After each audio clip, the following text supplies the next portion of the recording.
Hi everyone, my name is Natalie Dawson. Welcome to Leader Talk. This show is proudly brought to you by Brainiact. Each week we are meeting with incredible leaders from around the world to discuss all things leadership and business insights. Each person coming on this talk show has given up their valuable time for one very clear purpose: to give back to small and medium business owners. Now, have you ever thought about what your employees might be saying about the culture of your business? Perhaps you want to ensure you have a great workplace culture, but is the culture really as great as you think it is? Well, today, Gus and I are fortunate to chat to our guest speaker, Aga Bajer. Aga is a cultural strategist, founder of CultureBrained, author of Building and Sustaining a Coaching Culture, and the creator and host of the CultureLab Podcast. Aga is here today to teach us all how we can all build a better culture that brings our vision to life and ensures our team love turning up to work each and every day. Welcome to the show, Aga. Thank you. Thank you for having me. I'm so excited to be here with you today. And Aga, we once again want to say big thank you for donating your valuable time. Before even we start, we talk about culture. We will talk about how to bring people to your workplace. Looking at your background, I want to work with you. You look at that, Natalie, let's just work there, eh? Absolutely. I'm all for it. It's just so peaceful before we start. So once again, thank you for donating your time, Aga. Thank you for having me. I really appreciate it. You do wonderful work. You are on a really important mission. So I'm so thrilled to be here with you today. Thank you. Thanks, Aga. We have a really exciting topic to chat about. But before we get into that, we do ask our guests two really fun questions, and we have yours prepared. So our first one, we're going to ask you, if you had to eat one meal every day for the rest of your life, just one meal, what would it be? The people who know me are going to laugh because I actually am really well known for getting stuck on a specific dish and then having the same thing almost every day. So it's not a hard question for me to answer because based on this phase right now that I'm in, it would be a Buddha bowl. And for the listeners who are not entirely sure what it is, it's basically a bowl of all the things that you like. So you can have some quinoa in it, some kale, other veggies, chicken, whatever, and you just mix it. You put a nice dressing on it. It's delicious and it works for me. So I think I'd have that. Oh, fantastic. It's very cruel because in Melbourne right now, it's 7:30 and it's dinner time for many of us. So please, can you just tone down the... Yes, Yes, absolutely. Can you just say, I just really like Kyle without nothing, or something, but you put chicken and sauce and everything else. Right? It really is delicious. I'm sorry to say that, but it really is. So I could definitely have that every single day. And you can have variety because you don't have to make your Buddha bowl in the same way. So it can be different every single day. Is that a Japanese dish? Because I think it's something similar to what we have here. Is not really? I don't know. Actually, it's a really good question. I don't know the origin of the name itself, but something like Pokeball. Yeah, exactly. Yeah, that's a concept that you throw things into a bowl. Yeah, so it could be, and it's basically, I think, linked to this trend of healthy eating where you put all the things that are good for you, and fantastic. But I need to look it up now. And one more: if you could live in any country, which country would you live in? And this is a tough one for you because I know that you've It's a tough one. Lived in quite a few countries. Yes, I have moved around quite a bit.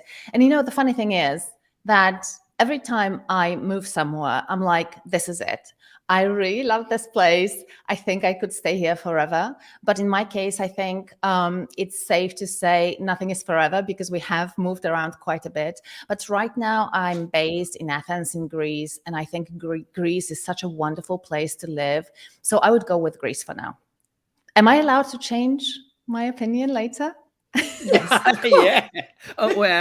It's not, I have nothing against Greece because I like everything about food from the country you live in right now. But just to remind everyone, prior to the pandemic, Melbourne is the most livable city in the world for 8 years. Yeah. So I'm a very Objectively passionate speaking. Melbourne. Yes. Although Sydney's better, right, guys?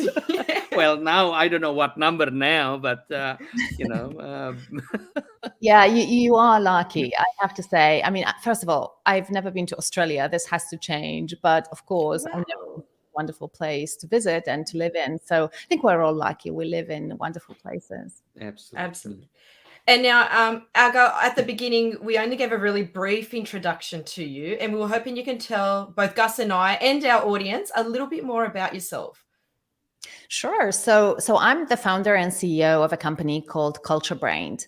I think one of our most proud accomplishments is that we've created a one-of-a-kind culture accelerator, really, and a community of culture leaders who are looking for new, better ways of cultivating thriving company cultures. And I see this as our most proud accomplishment because I'm a huge believer in the power of community, and I'm a huge believer in peer-to-peer learning and learning from practitioners, not just people who are great in theory.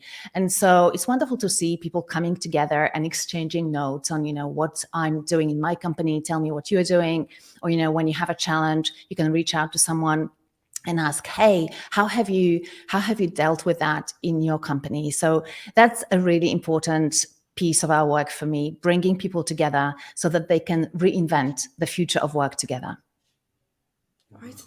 So it's a community base. So any of our listeners can join your community. Is that how it works, Argo? That's a really great question. And we've given a lot of thought to it. So when thinking about, how do you cultivate a sense of belonging? It's one of the paradoxes, right? Because here's the thing, if anyone can join, it's not a place for anyone. So you need to set these boundaries. So the answer is no, not everyone can join necessarily. Our members are vetted. We have a very specific criteria as to who can join. This is a predominantly community for people in scale-ups, so companies that grow, and a community for people who work on a very specific culture-related project or initiative in their company. So you don't necessarily have to be head of people and culture, but you have to be someone who has skin in the game and whose career and success depend on their company culture, which, by the way, I would say it's probably everyone, really, when we think about this, right? Because culture is so important. But we do want to have these boundaries so that our members feel like it's the right place for them. And the members come from all over the world? Yes, they do. We're super proud of that because it's a truly global community. So in order to cater to this audience, we have 2 different time zones because we have people in Asia, we have people in Australia, but we also have people in the western part of the world, US, Canada, and so on and so forth. It's really hard for them to meet at an hour that works for everyone. So we make sure that people can participate and engage and interact from all parts of the world. And there are also a lot of synchronous ways of connecting. We have a private platform where people can just post something and say, I have this problem. Is there anyone anywhere in the world who knows the answer? And we actually pride ourselves on the following KPI. When someone posts a question, we get at least 3 really in-depth, generous, wonderful answers from other members within the first 24 hours. And I think, there are not a lot of places where you can get that kind of support for your culture so quickly. It does sound really, the whole topic about culture is exciting. And that's where I just want to take it a bit back for our listeners.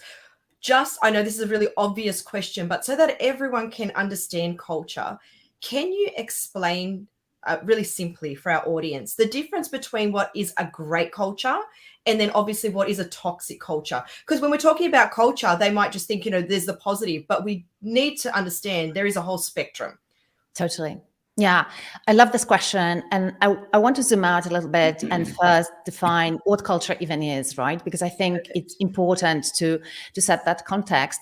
So think about it this way. I think it's an easy and straightforward definition of culture. Culture is what picks up when employee handbook leaves off.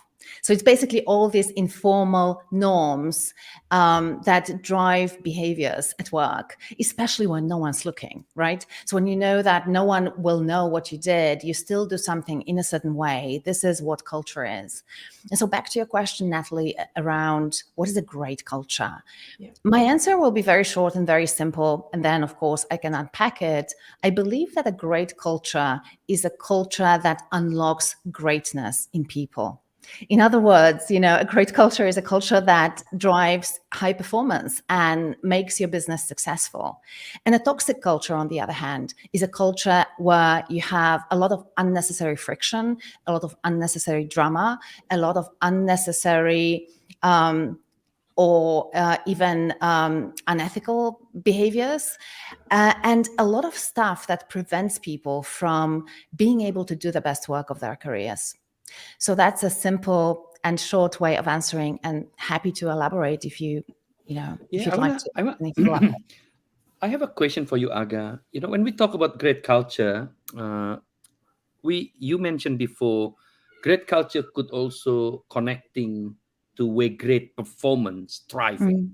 And when we look at the great performance, whether it's in the small, medium, large business, athletes, sports, which is a business too, there's a lot of discipline required to be in place Yeah. to make the great performer or great performance culture thrive. But discipline, how do I put this? Discipline could means we taken away a lot of ice cream from the employees, and I give a lot of, if I have a business, I really want to give ice cream every day. But then if this is a sporting clubs, then all my employee will be unhealthy, so Yeah. then they will be unhappy, then they start blaming me why I'm not giving the ice cream. So where do we start, Aga? I want to, as a business, we want to build a great performance team. Yeah.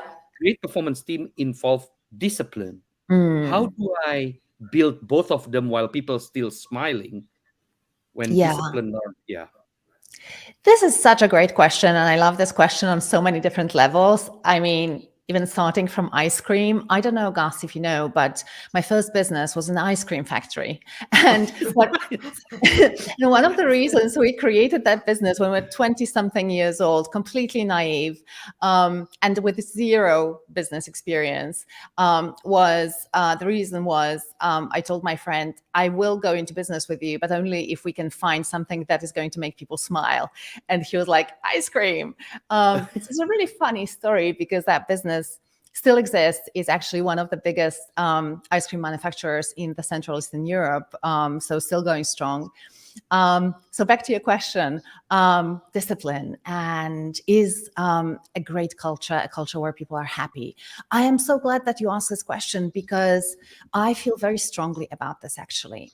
I don't think that as founders, as leaders, as heads of people and culture in companies, our job is to make our people happy. This is a personal responsibility of every individual in our company. Our own happiness is our own responsibility. As the founder, as a leader, as head of people and culture, we have a slightly different responsibility, though, and we should commit to something else, not to make our people happy, but to create an environment where people can thrive, where they have everything that they need in order to do the best work of their careers, and also to create the kind of experience where people have a sense of fun, meaning, and belonging at work. So, and I want to make that differentiation because this is indeed a pitfall that a lot of us fall into. We want our people to be happy. And so it's all about, ping pong tables and massage therapists coming to the office and giving people massages, etc., etc. And then what happens is Of course, we are human beings. We get used to it. It has zero impact on us anymore, and we want more, or we simply consider that a given, and it has zero impact on how happy we feel actually with our work and how well we are able to perform. So I would say, do not focus on making your people happy. I love that focus that you have on discipline, because I think it's really important in business, and anyone who has built a successful business knows that discipline is important. So for me, it's just shift your focus. You are not the person that is going to make people happy, but you are the person who's responsible for creating that environment where people can thrive. That is, I'm for the first time ever not looking down to actually write something, because I don't know where to write, because this is such a powerful message for everyone, for every business leaders, which I will share inside my organization as well. I'm part of a very large organizations that run globally. That I think I really like what you say, that as a leader, as a people leaders, anyone that own a business, we need to shift from making people happy to creating an environment where people can thrive and feel happy because they choose to be happy in that environment. Right. Am I accurate to say that? You're absolutely accurate. We should not forget that there is a different reason why we come to work than a reason why we marry someone or a reason why we become friends with someone, right? People come to work because they want to, hopefully it's not just for the paycheck, right? They want to be stimulated. They want to do something that is interesting. They want to solve interesting problems, and they want to be enabled in solving these interesting problems. They want to do work that they can be proud of. They want to meet interesting people, right? So for sure, 100%, it has a social aspect as well. This is why you come to work. You want to have a sense of meaning, like what I'm doing is important. It has impact on something that is larger than me. And finally, we do want to have that sense of belonging. We do want to be able to say, I am part of this company and it makes me feel proud. I'm aligned with its values and what it's trying to do in the world. So instead of focusing on making people happy, which is such a fuzzy way, right, of thinking about this, I think it's so much better to think, what are the pillars of a healthy work environment, and how can we strengthen them so that people can have the best possible work experience at work, not life experience at work, because work is just a part of life. And we cannot possibly make people's lives great. We can make their work experience great. So I find that it's important to make that differentiation. And sorry, Nat, this I have to ask one more. I tend to hijack this, and how do you, as let's just make it. I'm a owner of a restaurant that selling, what do you call, poke bowl. Yeah, Yeah, ball, Yeah. ball. I have 30 staff, and we're quite successful. We're not only putting chicken on our bowl, vegetarian bowls. We're putting salmon, we're putting prawns, and I put everything in there. How do you know, as a leader, that the environment that you create is actually right for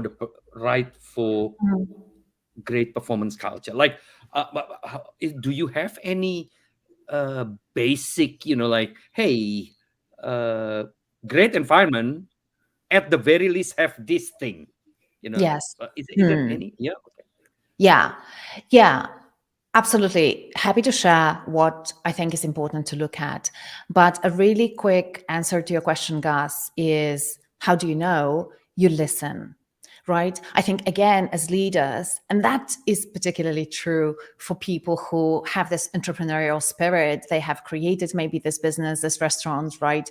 And they feel like often they feel like they need to have all the answers. And so they try to figure it out on their own. And that's one of the pitfalls when building a great culture. You don't know. And I think a safe assumption to make as a leader is that you have blind spots and that there are certain things that you don't see. So unless you are willing to sit down with your team members and talk with them and really listen, and when I say really listen, it's a whole science, how you listen as a leader so that you truly encourage people to share what's really important with you. You really need to listen to find out whether indeed you have created that environment. But there is a shortcut, of course, even before you listen. If you look at your business, and there's something you see potential that is not being tapped into. There's something that is not happening in the way that you know is possible. Something's holding you back. If it's not the tools, if it's not the processes, if it's not right, it's probably your culture.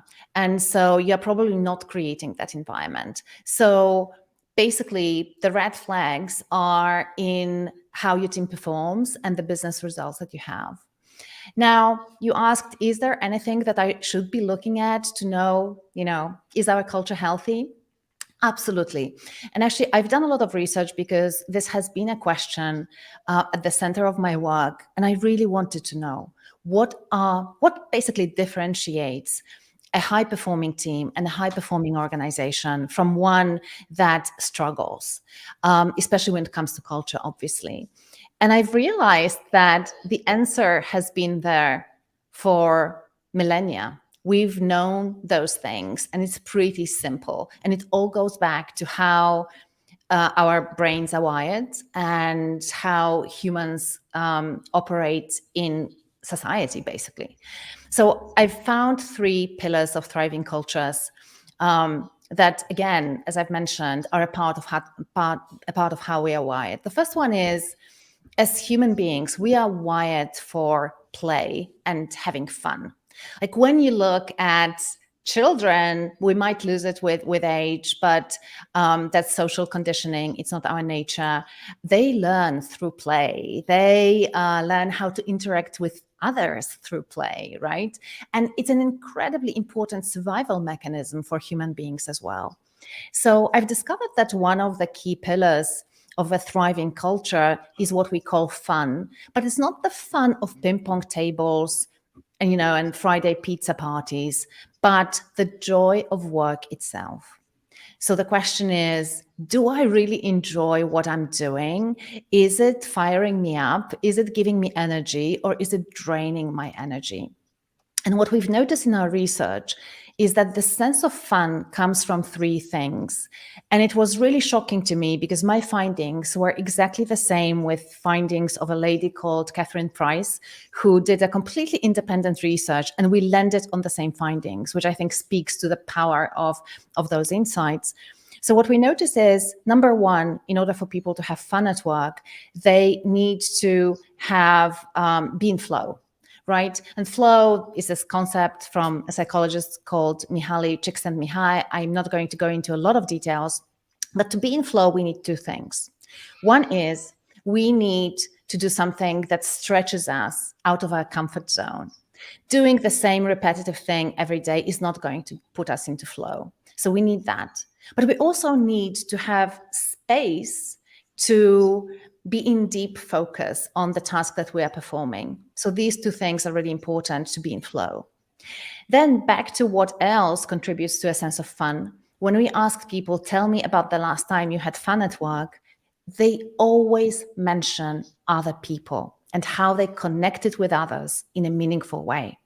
So it's human connections and relationships. People cannot have fun at work if they do not collaborate. And it's equally true for extroverts as it is for introverts. And again, that was a huge surprise for me because frankly, I thought that some people, software engineers, they will be absolutely happy to be locked in a small cubicle and just code for the whole day. Not true, apparently. And then finally— Can I stop you Sure. there? Yes, please. I'm busy with serving customers. This waitress and Natalie as the chef running out of chicken and salads. How do I make them collaborate? Yeah. How do I make them collaborate? Are you asking me to work more on weekends to take them to the park and still eat ice cream? I love it. I love this question because there is an assumption that I see a lot. And the assumption is, If I want to make my people collaborate, for example, or connect with others, I will need to do curricular activities like the ones that you've mentioned, or it's going to be a lot of work. But the thing is, and the beauty of that is that it doesn't have to be additive. So you don't need to add to what you are already doing. You just need to shift and change how you are doing things. So, for example, instead of telling your people, hey, I think that this week we should be putting salmon on all of our Buddha balls, because, I've heard that there is a great salmon on the market.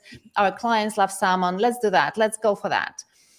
This is one way of doing things. Yeah. Another way of doing things is to say, hey, Gus, Natalie, Jen, can you sit together or just chat for 5 minutes and talk about what could be our this week's offering, right?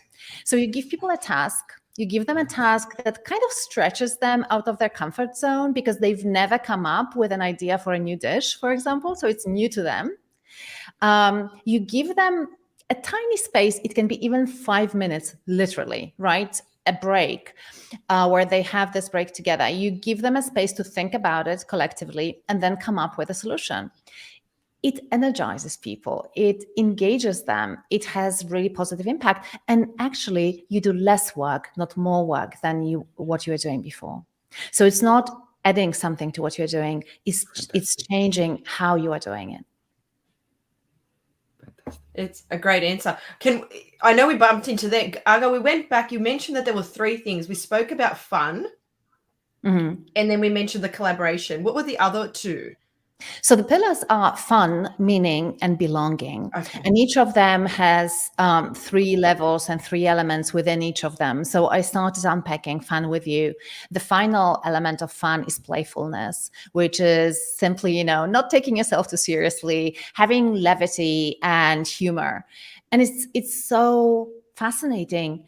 There's research, and this research has been available for decades, that shows that the most inspiring leaders, people who have the most impact, they don't take themselves seriously. They are capable of those moments where they're being goofy and funny and just diffuse the tension in the team, And again, it's not an additional thing that you're going to do as a leader. You do it differently, right? When you see that your team struggles to find a solution or there is a lot of tension, you know that your people are not going to be able to be innovative in that moment, because basically our amygdala hijacks our brain. So when I talk about creating that environment for our people to thrive in, sometimes it's taking people into the right headspace and creating that right headspace for them. And it can be cracking a joke. It can be as simple as that, right? So you don't need to buy a new HR IT system. You don't need to make a huge investment of time. You just create that environment by saying something funny, or, making fun of yourself, or just doing a goofy thing that is going to lighten things up. Right, it's such a simple thing, isn't it?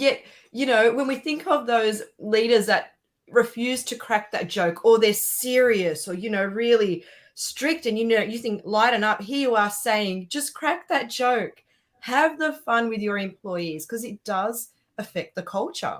Mm-hmm. And Aga, in our restaurant, I'm the fun one. Natalie get cranky when there is so many orders. She throw the pan out of the window. Right. I mean, I'm just telling the truth out of the public. Natalie said the right thing, but she's the one when there's a lot of orders coming to her kitchen, she's not smiling. I'm there, isn't it, Natalie? Oh, I don't know. I'm not that bad. Yeah, I like to have a lot of fun. No, it is. It's really interesting.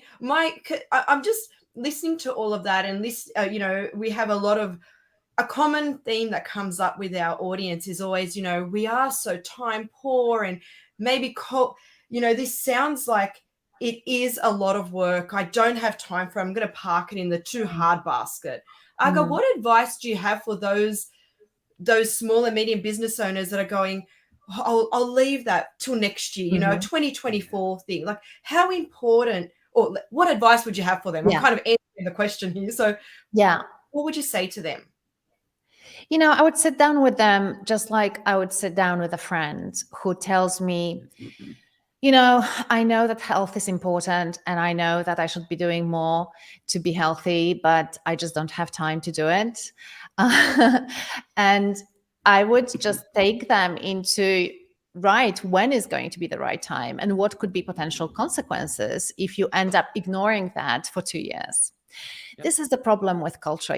Culture is a vitamin problem until it becomes a painkiller problem. When it becomes a painkiller problem, it's basically, it means culture is the problem. And then, of course, you feel the sense of urgency of fixing it. But when you have that sense of urgency of fixing your culture, it's already toxic or dysfunctional, and it's going to be that much harder to do that work. So basically, by not taking action now, you are making your life so much more difficult later on. It's a little bit like with scrambled eggs, when you have second thoughts, you've scrambled the eggs and there they are, and you wanted poached eggs. It's really hard to unscramble them and make poached eggs out of them. Right? Not impossible, perhaps. I don't know. Maybe you could do something, but it's going to be so much harder. And I think successful entrepreneurs and successful leaders, they have the discipline. I'm going back to your point, Gus, about discipline. They actually have the discipline. I find it striking that successful entrepreneurs work out every day. They have their morning routines. They take action proactively before they face problems. And so I think that they should be using the same way of thinking about culture as they're using when they think about building their business or making sure that they have the health that they want or the energy that they need to be successful, because these are the choices, to be honest. Either you take these small actions now on a daily basis, or simply do things slightly differently, as I've mentioned, or you are up to face a very serious problem down the road. Because cultures tend to devolve into something that you don't want unless you are intentional about them. You know what frustrate me, and I think a lot of people, is like everything you say here. I don't have to go to school. Means that we have to be able to joke in the genuine way. We need to be able to create a fun and challenging task so people are stretched out. We need to create a sense of belonging. But yet we can't do it. Yes. Yet it's hard. Yes. So what is the problem? I want to go one level down. What is the problem? So if I'm the problem, yet the solution, you work with everyone across the world, from America to Asia, from Europe to Middle East, and the problem is the same. What are you saying? That the problem is we just don't take the decision to want to do it? Or what is the problem? Because when I hear this, it's like I'm expecting a rocket science answer with 200 steps how to fix my Pokeball business here. But you make it yet it's difficult. Yeah, I think that that's one of the reasons why we don't take action on something that is not rocket science, is that there's not enough clarity. We kind of know what we need to be doing, but of course there are so many different schools of thought and so many consultants, authors, writers, CEOs, and everyone has an opinion and everyone says you should be doing this, you should be doing that. And I think that we get lost in tactics instead of focusing on the principles. And so I'm a big fan of giving people a little bit more clarity, a little bit more simplicity. And instead of giving them a shopping list with a million of tactics, like, I don't know, have a stand-up meeting every morning where you talk about how you saw your colleagues live this particular value. I would say, no, you do what works for you. But the principle is this one, right? And the principle is, for example, Ah, your people need to have a sense of fun at work. And fun means that.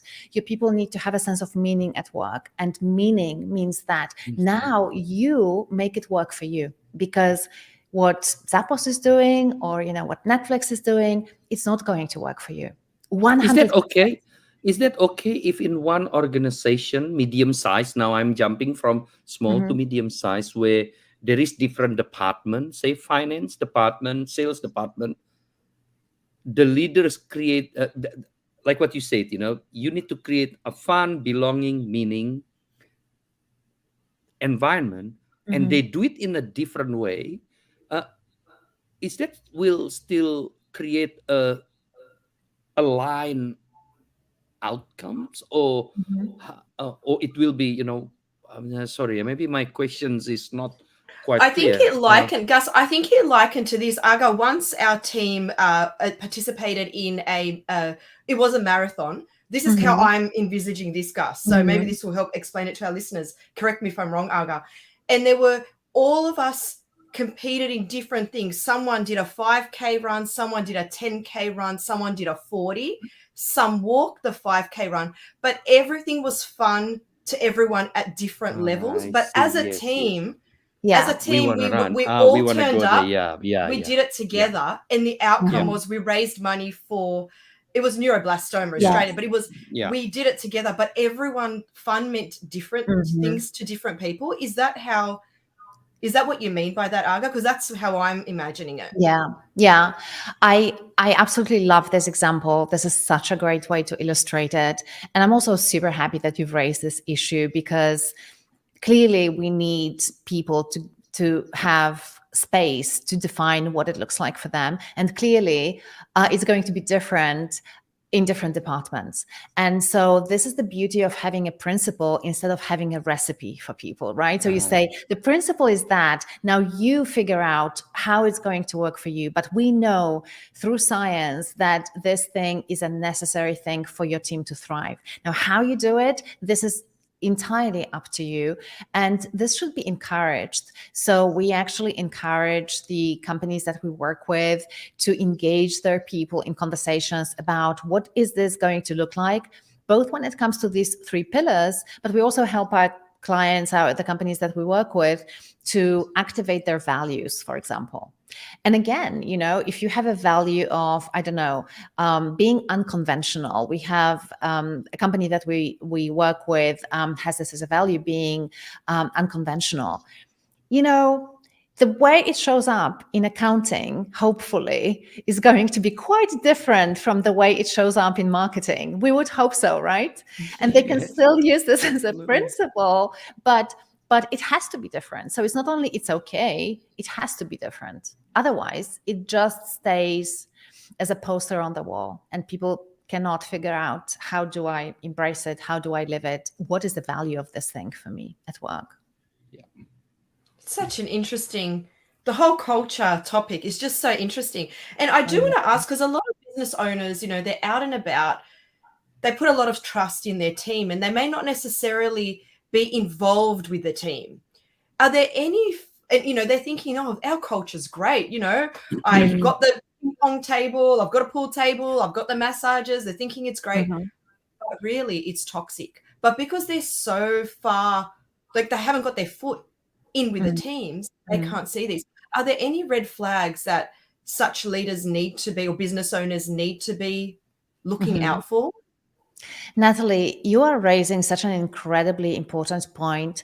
The first thing that I want to say is that you should assume as a leader that you do have a blind spot. Not I might have, but it's 100% sure. I have never ever seen a leadership team that was aware of all the issues that were happening in their organization. When we do a culture snapshot, there are always gaps between the senior leadership team perspective and the perspective of the rest of the organization. So that's a given. It's like taxes and death in life, 100%. You will have a blind spot. Now, how can you minimize your blind spot, and what are the red flags? Back to your question. Um, One thing that you should be really worried about is when there's too much harmony or silence. And even in your team, so if you are the CEO and you work with a senior leadership team, when you throw an idea on the table or when you ask a question and no one offers their views, ideas, opinions, or they are simply to accommodate the way you are thinking about the problem, something's happening. It's not normal. People will have opinions that differ from yours. So they're probably not telling you something, and probably you are complicit in creating this situation. So silence or too much harmony, too much agreement, it's a huge red flag. Another thing that I've noticed that very often actually goes unnoticed is when people speak about clients, colleagues, or other people in the wider ecosystem in a way that is almost, there's almost contempt, right? So there's lack of respect, there's irritation, there's frustration, or blaming others for things that are happening. It might seem harmless at the beginning, especially when it comes to clients. I know that very often you will hear this conversation, oh my God, this jerk, it's just completely irrational demands, etc., etc. How your people talk about your clients, how your people talk about their colleagues is very indicative of how they act and how they think. And if it's okay to express your opinion behind someone's back of that sort, and no one addresses that, it's a huge red flag, because a lot of things are attached to that contempt that is being expressed. And finally, I think one of the classic ones when it comes to red flags is consistently sacrificing relationships or people to achieve results.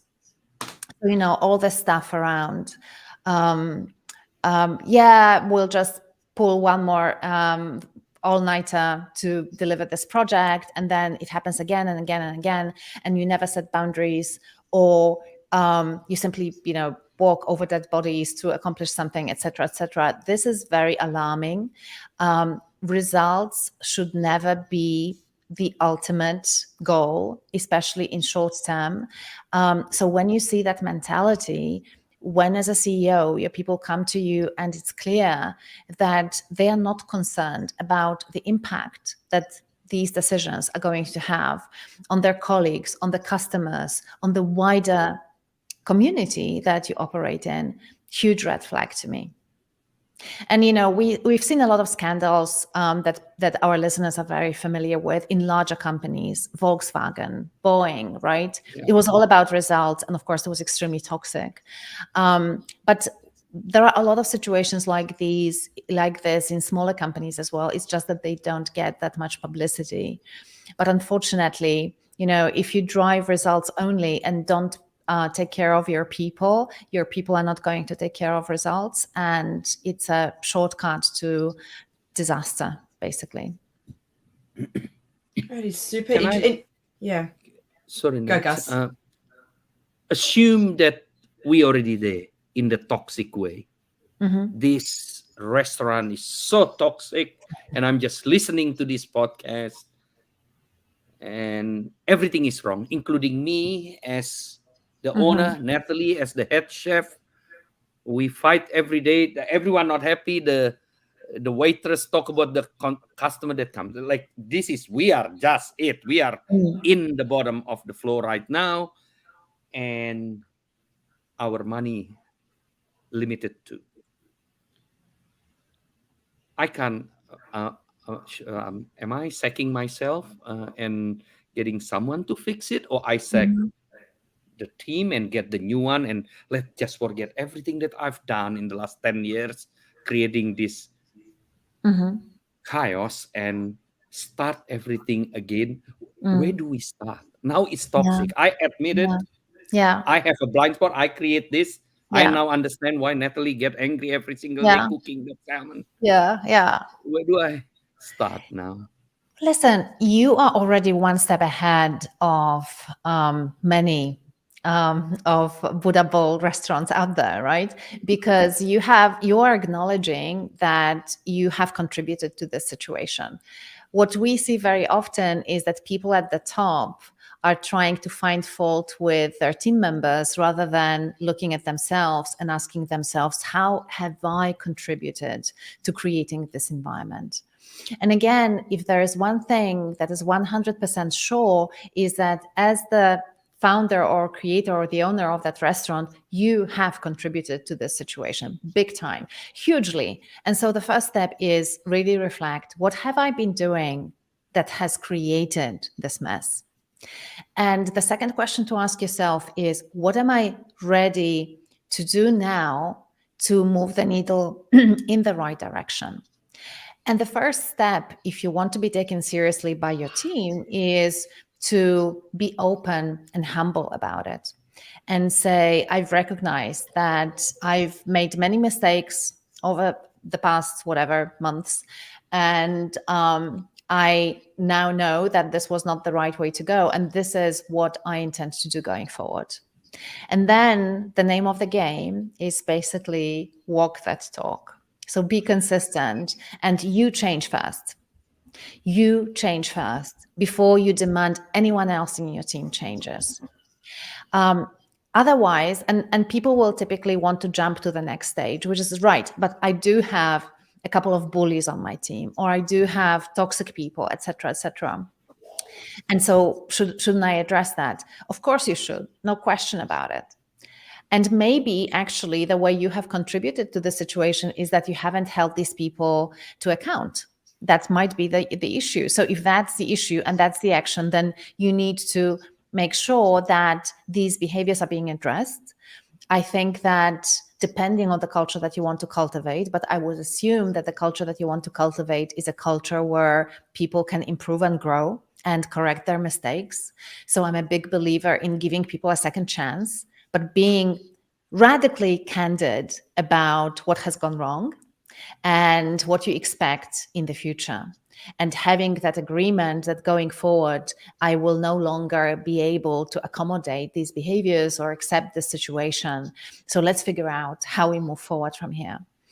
And the thing is, with brilliant jerks particularly, and brilliant jerks is a term that is being used in the space of culture, it's this incredible chef. And actually, because we're using this analogy of a restaurant, it happens often in restaurants that you have this brilliant chef, right? And they are really talented. Maybe they even worked for a Michelin star restaurant, whatever. They have great reputation. They're super creative, et cetera, but they are a nightmare to work with and they break people. So like, what do?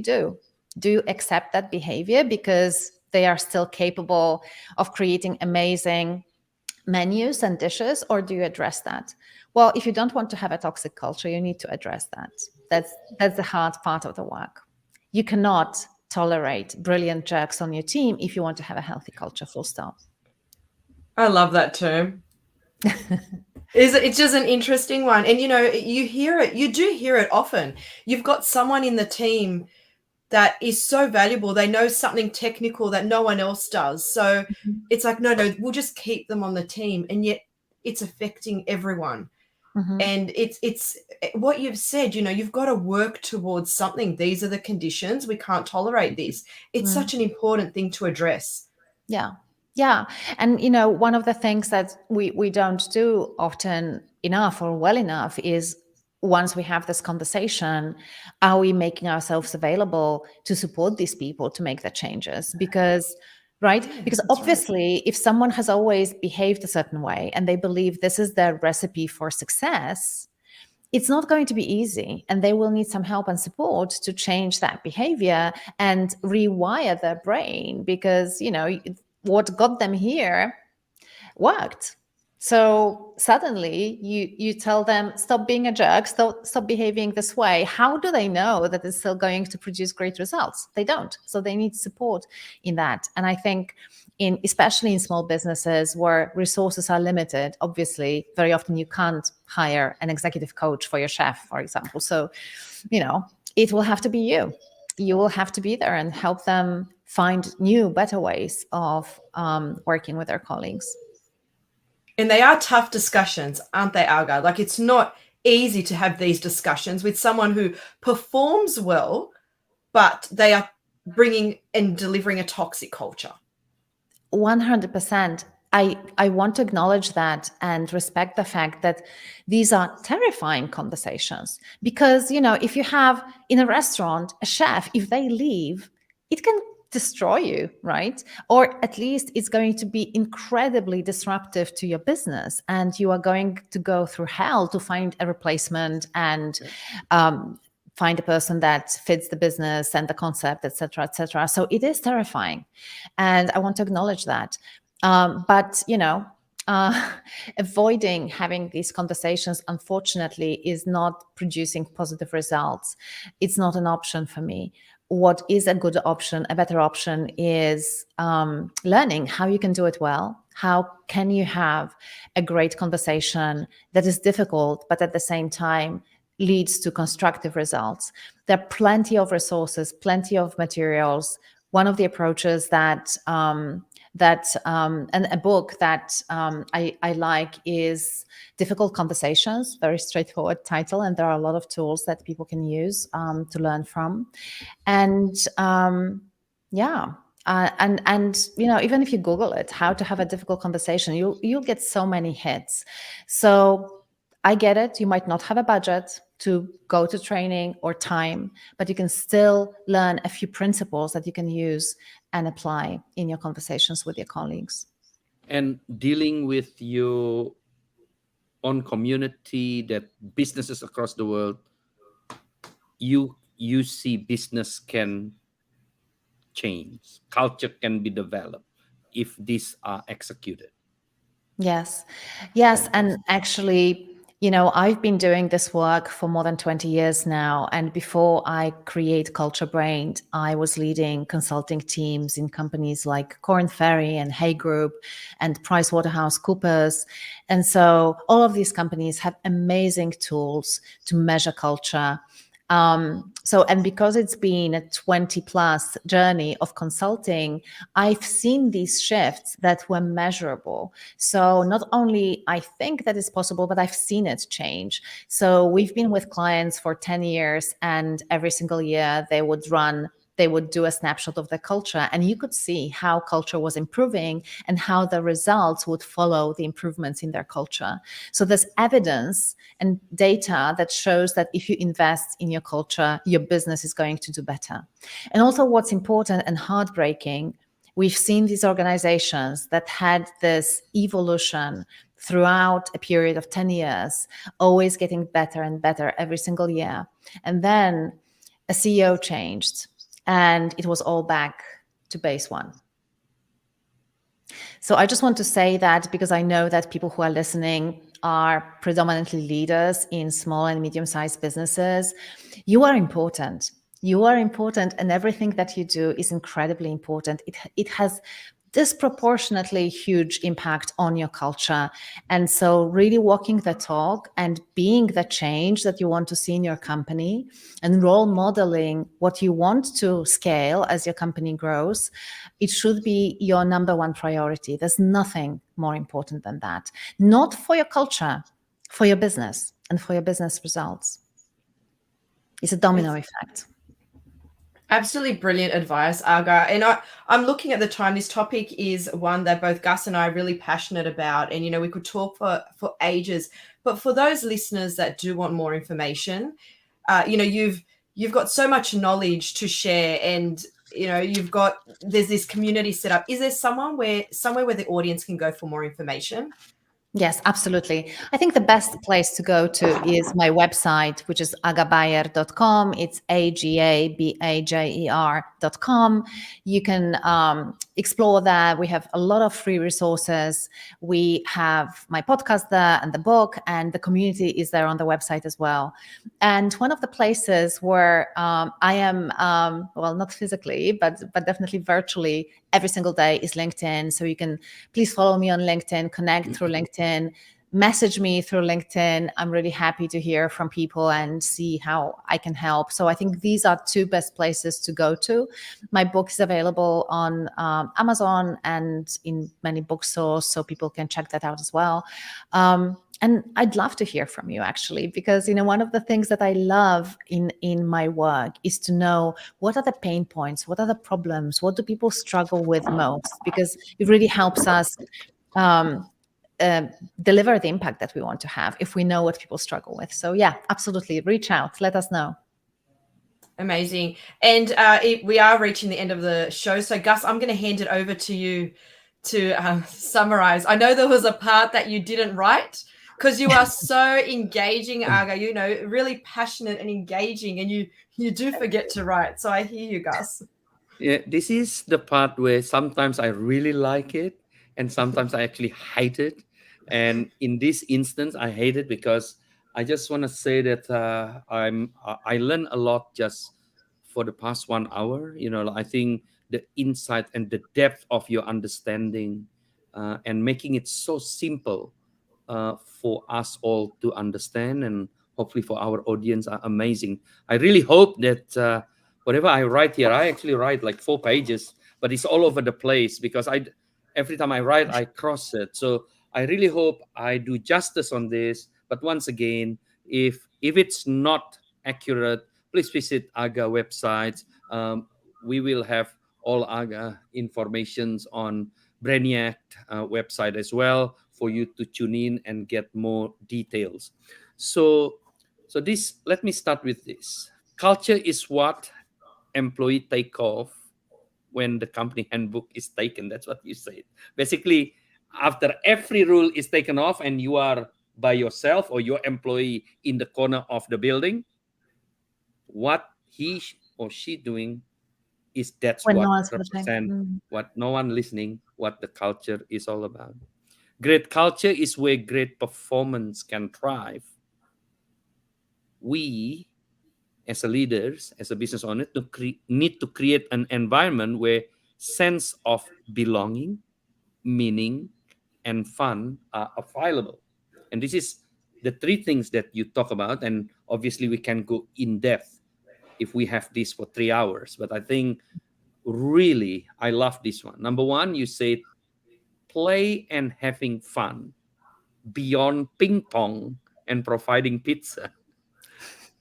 Instead, have the ability to find a deeper fun of creating environment where stretching the people thinking and capability so they have the fun to solve the problem, because that's our DNA. Meaning, purpose. I think I agree with you. I guess everyone gets successful at certain things. If the target is to achieve numbers, the only targets that people go to work, at one point they will say, well, I get bored. Because the people who love fishing, I don't know whether this is the right context, but the people who love fishing is actually not going there to count how many fish they catch every single day, because there is a lot of days they're not catching fish and they're still going there. Right? And Yeah. I think the challenge is about that, and then the sense of belonging as well. As leaders, we all have blind spot. Understanding and accepting this will minimize the red flags. I love what you say about the example of the red flags. Number one, too harmonious. I don't think people will take this as a red flag. Well, everyone agree with me. Everyone love what I say.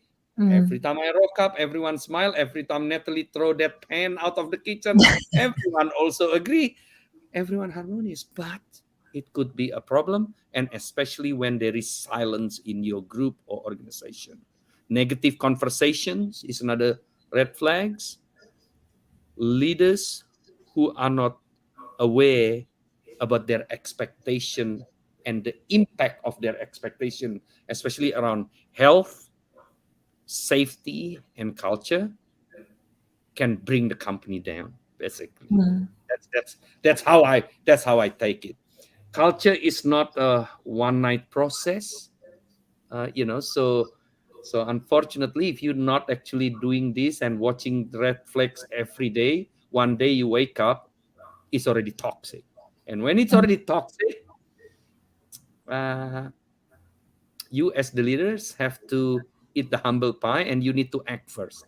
And the great things that I like from you, you said the fact that I acknowledge that I'm not a good leader, I'm already one step ahead in my Buddha Bowl restaurant because I'm acknowledging that I have gaps, I have a blind spot, but then make an action to act.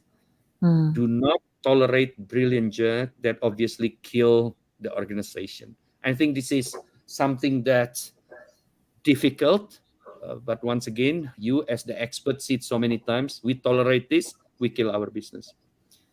And then you close it like this: business owners, leaders, you are important. And because of that, you are accountable for the success of your business, your people, and your culture, and all start from you. Aga, thank you so much for this 1 hour, so insightful. I really hope I do justice by summarizing something that I want to learn as well. So thank you. This was so wonderful, Gus. Oh my gosh, what a wonderful job. And I just want to take a second to thank you for doing this work because it's much needed. You make it so much fun to be with you here and have this chat. So I appreciate that. As a podcast host myself, I know that it's not easy. You made it so much fun for me. I appreciate it. But most of all, I appreciate the work that you are doing, helping businesses to succeed. There are so many people who have the best intentions and they are lacking resources and tools. So it's wonderful to see the two of you putting so much effort and so much thought into the process and making sure that you put something out there for them to learn from and to use, hopefully, to create a better workplace in their companies. So thank you.